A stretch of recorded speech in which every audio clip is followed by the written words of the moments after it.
दीपिका पादुकोण आणि तिची PR team काय माहिती कोणता गांजा फुकतीये, ह्या लोकांचा वेगळाच विषय चालू असतो. आता हे लोक अफवा पसरवतायत की दीपिका पादुकोण IMDbच्या रिपोर्टच्या अनुसार दीपिका पादुकोण टॉपची ऍक्ट्रेस आहे आणि हे स्वतः ठरवतात हे लोक.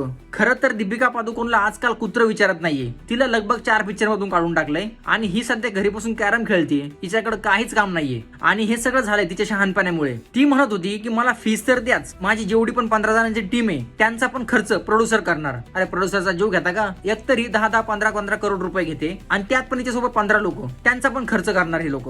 आणि त्यांना नॉर्मल खर्च नकोय, यांना 5 स्टार हॉटेलमध्ये थांबवायचं, त्यांना आज चांगलं जेवण द्यायचं, त्यांना कार पण नॉर्मल नकोय फिरायला, त्यांना मर्सिडीज पाहिजे. तुम्ही घरीच राहा ना, येता कशाला शूटिंगला? आणि ह्याच तिच्या नखऱ्यांमुळे तिला पिक्चर मधून काढून टाकलं, कल्की मधून काढलं, स्प्रिट मधून काढलं आणि आता घरचे पण तिला घरातून काढणार आहेत. आणि त्यात ही मॅडम मीडियामध्ये येऊन म्हणाली लोकप्रियता मेहनत करून मिळते, विवाद करून नाही. हे तू लोकांना नाही, हे स्वतःला सांग. मित्रांनो, व्हिडिओ आवडला तर लाईक करा. थँक्यू.